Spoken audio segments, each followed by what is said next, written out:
यार इमेजिन करो कि कल आप ऑफिस जाने के लिए जैसे ही रेडी हो रहे हो और सडनली आपके फोन पे मैसेज आए कि your position has been made redundant. तो आपकी सैलरी बंद, आपकी इनकम बंद, लेकिन आपका घर का रेंट, आपकी ईएमआईज, इलेक्ट्रिसिटी बिल, आपका घर का फूड और अदर एक्सपेंसेस, ये तो बंद कभी नहीं होने वाले ना, ये तो आपको चुकाने ही पड़ेंगे मंथली। तो ये आप कहाँ से दोगे? और अब मेरा एक सिंपल सा क्वेश्चन, अगर आपकी इनकम आना रुक जाए तो आप कितने महीने तक बिना किसी से उधार लिए सर्वाइव कर पाओगे? 2 महीने, 4 महीने या फिर 10 दिन? यह आपने कभी कैलकुलेट ही नहीं किया। और अगर आपका आंसर ना है तो ये वीडियो आपके लिए बहुत इंपॉर्टेंट है, क्योंकि यार इमरजेंसी फंड का मतलब पैसा ग्रो करना नहीं होता। उसका मतलब होता है कि आपके टफ सिचुएशन के अंदर आपको फाइनेंशियली सपोर्ट करना।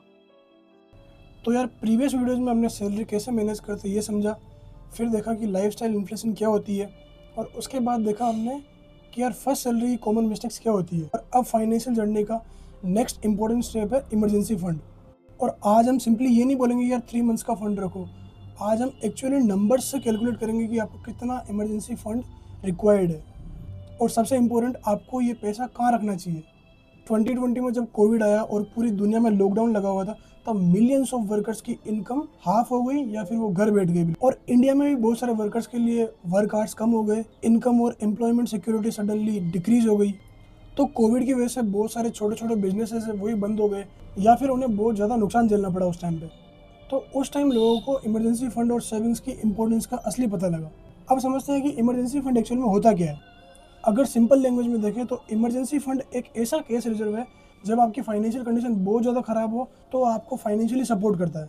फॉर एग्जांपल, जब आपकी जॉब चली जाए या फिर आपकी इनकम टेम्परेरी स्टॉप हो जाए, अनफॉर्चुनेटली कोई मेडिकल इशू आ जाए या फिर कोई फैमिली इमरजेंसी आ जाए।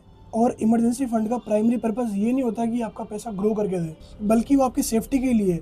आपको इमरजेंसी में अपने इन्वेस्टमेंट को गलत टाइम पर सेल ना करना पड़े, क्रेडिट कार्ड से उधार ना लेना पड़े, या फिर किसी इमरजेंसी कंडीशन में आपको पैसा उधार ना लेना पड़े। अब समझते हैं कि यार इमरजेंसी फंड कितने महीने का होना चाहिए, 3 मंथ या फिर 6 मंथ। आरबीआई की financial education material generally at least 3 month का लिविंग एक्सपेंस का एक इमरजेंसी फंड मेंटेन करने की रिकमेंडेशन देती है। और अगर आपकी इनकम थोड़ी अनस्टेबल सी हो, यानी कि आप बिजनेस करते हो या फिर आप सेल्फ एम्प्लॉयड हो, तो 6 मंथ से फिर उससे ज़्यादा का बफर क्रिएट करने के लिए कहती है। लेकिन देखो यार, कोई मैजिक नंबर नहीं है और फिक्स फॉर्मूला भी नहीं है। इंटरनेट पर आपको बहुत सारे लोग बोलेंगे कि यार हर पर्सन को एग्जैक्टली 5 लाख रुपए का इमरजेंसी फंड चाहिए, तो उसको ब्लाइंडली मत मान लेना, क्योंकि यार इमरजेंसी फंड आपकी एसेंशियल एक्सपेंसेस और इनकम स्टेबिलिटी पे डिपेंड करता है। अब हम 30,000 सैलरी का रियल कैलकुलेशन देखते हैं। फॉर एग्जांपल, आपकी सैलरी 30,000 पर मंथ है, लेकिन आपका मंथली एक्सपेंस जो है वो 20,000 का है, जिसमें आप रेंट देते हो 7,000 का, फूड 5,000 रुपये, ट्रांसपोर्ट का 2,500, फ़ोन और इंटरनेट 1,000 और आपकी बेसिक यूटिलिटीज़ का 1,500 रुपीज़, और बाकी के एक्सपेंसेस आपके हैं 3,000 रुपीज़। तो ये टोटल मिला के होगा 20,000 पर मंथ। और यहाँ पे इंपॉर्टेंट बात ये है कि हमने इमरजेंसी फंड को कैलकुलेट करते टाइम पे सैलरी की बात नहीं की, हमने एसेंशियल एक्सपेंस 20,000 की बात करी है। और अगर आप 3 मंथ्स का इमरजेंसी फंड टारगेट करते हो तो 20,000 multiplied by 3 is equal to 60,000 rupees. और 6 मंथ्स का कैलकुलेट करें तो 20,000 multiplied by 6 is equal to 1,20,000 rupees. तो सेम 30,000 सैलरी वाले पर्सन के लिए 3,000 का इमरजेंसी फंड 60,000 रुपीज़ है, और 6 मंथ्स का इमरजेंसी फंड है 1,20,000 रुपीज़। तो यहाँ से एक इंपॉर्टेंट बात निकल के आती है कि इमरजेंसी फंड का साइज सैलरी पर डिपेंड नहीं करता, ये डिसाइड होता है आपके मंथली एक्सपेंस और फाइनेंशियल रिस्क से। अब हम ये देखते हैं कि यार किसको 3 मंथ्स का और किसको 6 मंथ्स का सेव करना चाहिए। अब हम यहाँ पे 2 पर्सन की बात करते हैं, पर्सन ए और पर्सन बी।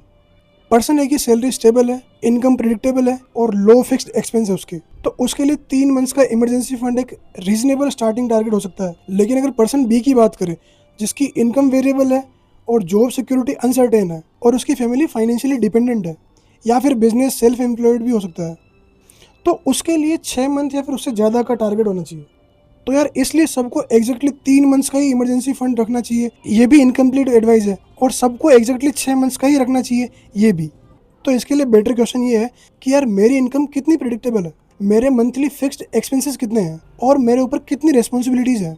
अगर मेरी इनकम रुक गई तो मुझे नेक्स्ट इनकम सोर्स ढूंढने में कितना टाइम लग सकता है। तो आपका इमरजेंसी फंड आपकी फाइनेंशियल रिस्क के अकॉर्डिंग होना चाहिए। अब हम समझते हैं कि यार एसेंशियल एक्सपेंस का मतलब क्या है। हम कॉमन मिस्टेक क्या करते हैं कि अगर आप नॉर्मली 40,000 रुपये पर मंथ स्पेंड करते हो तो ऑटोमेटिकली ये मत मान लेना कि यार 40,000 into 6 is equals to 2,40,000 rupees आपको इमरजेंसी फंड रखना होगा। पहले आपके खर्चों को कैटेगराइज करो कि उनमें से कौन सा ज़्यादा जरूरी है और कौन सा आप बिना वजह खर्च कर रहे हो। फॉर एग्जाम्पल, आपके एसेंशियल में आएगा rent, basic food, utilities, transport, necessary medicine है, बेसिक इंश्योरेंस प्रीमियम है, और नॉन एसेंशियल के अंदर आएगा ईटिंग आउट, जो आप बाहर खाना खाने जाते हो, शॉपिंग्स, एंटरटेनमेंट, सब्सक्रिप्शंस, वेकेशंस या फिर लग्जरी परचेजेस। तो यार देखो, सिंपल सी बात ये है कि इमरजेंसी के टाइम पर आपका नेटफ्लिक्स सब्सक्रिप्शन कैंसिल हो सकता है, लेकिन रेंट बिल्कुल नहीं। अब आपके माइंड में आ रहा होगा यार, अगर मेरे को 3 मंथ्स या फिर 6 मंथ्स के लिए सेव करना ही है तो यार मैं इस इमरजेंसी फंड को कहाँ इन्वेस्ट करूँ जिससे मेरे को बेटर रिटर्न मिले। लेकिन यह एक माइंडसेट चेंज करो, इमरजेंसी फंड का टारगेट मैक्सिमम रिटर्न नहीं होता, इसका बेसिक टारगेट होता है सेफ्टी प्लस एक्सेसिबिलिटी। इसीलिए इमरजेंसी का पैसा ऐसी जगह मत जहां आपको इमरजेंसी के टाइम पर पैसा निकालना डिफिकल्ट हो जाए। और थोड़ा ये सोचो कि जिस टाइम पे आपको इमरजेंसी आ गई और उस टाइम पे मार्केट एग्जैक्टली डाउन हो, तो फिर मान लो आपको 1 लाख अर्जेंटली चाहिए और उस टाइम पे आपका इन्वेस्टमेंट जो आपने करा हुआ है उसकी वैल्यू 80,000 रुपये है। तो इमरजेंसी फंड का पर्पज़ ही था कि यार आपको ऐसी सिचुएशन में फोर्स सेलिंग ना करनी पड़े। तो इमरजेंसी फंड का बेसिक रूल क्या है कि लिक्विडिटी होनी चाहिए, सेफ्टी होनी चाहिए और रिटर्न उसके बाद में देखो। और सबसे बड़ा क्वेश्चन, अगर आपके पास अभी 1.2 लाख नहीं है तो, क्योंकि यार मान लो आपका टारगेट था कि यार मेरे को 1.2 लाख रुपए ऐसे इमरजेंसी फंड में सेव करना है, लेकिन आपके बैंक अकाउंट में अभी 20,000 रुपये ही है, तो इसका मतलब ये तो नहीं है ना कि जब आपके पास 1.2 लाख रुपए होंगे तब से आप इमरजेंसी फंड बिल्ड करना स्टार्ट करोगे। आपके पास ऑलरेडी 20,000 रुपये है अभी अकाउंट में, तो 1.2 लाख जो आपका टारगेट है माइनस 20,000 जो अवेलेबल है अभी आपके पास इज इक्वल्स टू 1 लाख रुपये। तो आपको एक्स्ट्रा 1 लाख रुपये और ऐड करना है उसमें। और अगर आप हर मंथ 5,000 रुपये भी सेव करते हो तो 20 महीने में आपका इकट्ठा हो जाएगा ये सब। आपको कंप्लीट अमाउंट एक साथ अरेंज करने की ज़रूरत बिल्कुल भी नहीं है। और अब एक लास्ट क्वेश्चन, इमरजेंसी फंड को कब यूज़ करना है? तो यार देखो, ये बहुत सिंपल है। अगर आपको न्यू आईफोन या फिर कोई और महंगा फ़ोन लेना है तो क्या इमरजेंसी है? बिल्कुल नहीं। आपको गोवा ट्रिप करनी है तो क्या इमरजेंसी है? बिल्कुल नहीं। या फिर जब आपकी जॉब चली जाए तो इमरजेंसी है? बिल्कुल है। कोई अनफॉर्चुनेटली मेडिकल एक्सपेंस आ गया तो क्या इमरजेंसी है? ऑब्वियसली है। और एक सबसे बड़ी मिस्टेक क्या है, इमरजेंसी फंड बनाने के चक्कर में इन्वेस्टिंग स्टार्ट कर देना। और यहाँ आपको एक इंपॉर्टेंट बैलेंस बना के चलना पड़ेगा, क्योंकि इमरजेंसी फंड इंपॉर्टेंट तो है, लेकिन इसका मतलब ये भी नहीं है कि यार आप उसको पूरे लाइफ टाइम तक कैश सेव करते रहो। अगर आपके पास इमरजेंसी के लिए 0 सेविंग्स है तो पहले ग्रेजुअली उसको सेव करना स्टार्ट करो जितनी आपको उसकी नीड है, और उसके बाद अपने सिचुएशन के अकॉर्डिंग और आपके लॉन्ग टर्म गोल के अकॉर्डिंग इन्वेस्टिंग करते रहो, और उसको आप सिस्टमेटिकली इंक्रीज भी करते रहो भले। क्योंकि यार पर्सनल फाइनेंस का मतलब ये नहीं है कि सेव करते रहो सेव करते रहो सेव करते रहो। पर्सनल फाइनेंस का गोल है कि प्रोटेक्ट भी करो और ग्रो भी करते रहो। तो इन्वेस्टमेंट्स आपको लॉन्ग टर्म में हेल्प करती है और इमरजेंसी फंड आपको शॉर्ट टर्म शॉक से बचाता है। तो यार अगर आप 30,000 रुपये महीना कमा रहे हो और आपको ऑटोमेटिकली 1 लाख या फिर 2 लाख रुपये इमरजेंसी फंड चाहिए, तो सबसे पहले आपके जो मंथली एक्सपेंस जो आपकी नीड है उसको कैलकुलेट करो और फिर अपना टारगेट सेट करो। तो इमरजेंसी फंड आपका सेपरेट होना चाहिए, सेफ होना चाहिए और इजीली एक्सेसिबल होना चाहिए। क्योंकि यार फाइनेंशियल फ्रीडम का मतलब सिर्फ ये नहीं है कि यार मेरे इन्वेस्टमेंट्स कितने ग्रो कर रहे हैं।